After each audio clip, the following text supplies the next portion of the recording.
जितेंद्र आव्हाड उर्फ त्याला आता मी नाही म्हणत, ते मुंबऱ्याचे पोपट वगैरे शब्द वापरतात. छत्रपती शिवाजी महाराजांचा अपमान करताना त्यांनी जो शब्द वापरला की त्यांचा राज्याभिषेक करताना त्यांचं कुंकुम तुळस अंगठ्यात केलं पाहायचा. हा जितेंद्र आव्हाड उर्फ जितुद्दीन उर्फ जित्या औरंगजेबाच्या आणि त्या टिपू सुलतानाच्या उदातीकरणाचं कौतुक करतो.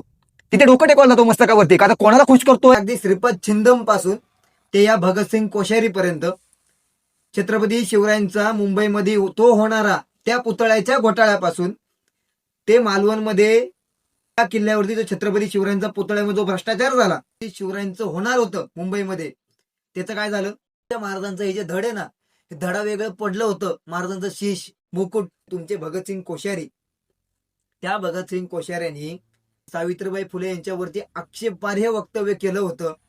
तो श्रीपाद छिंदम याचा अहिल्याना होता, त्या केलं त्या वक्त्यावर तुम्ही काय केलं? त्याला निलंबित केलं, त्याला कोर्टमध्ये टाकलं आणि त्याला तुम्ही जेलमध्ये टाकला.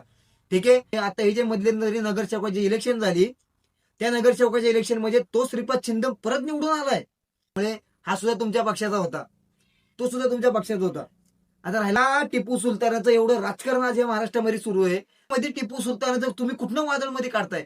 त्या टिप्याचा महाराष्ट्राचा काडी मात्र संबंध नाहीये. काल जे विधानसभेत जे काय घडलं, तो जितेंद्र आव्हाड जे काय म्हटला, मग तुमच्यातला एकालाही काय वाटलं नाही की जाऊन त्याच्या खाडकनी मुस्कटीत टाकावा? मी तर म्हणतो माझे व्हिडिओ बघूच नका.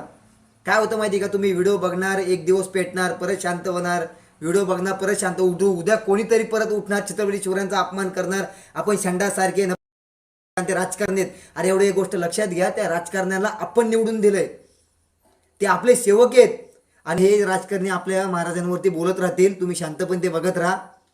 हे असेच भुकत राहतील, तुम्ही त्यांना भिस्केट टाकत राहा. एक दिवशी असं येईल ना या महाराष्ट्रामध्ये अराजकता माजेल. मध्ये म्हणतोय की तो दिवस दूर नाही जेव्हा आपण धर्मात डोके एकमेकांची फोडू.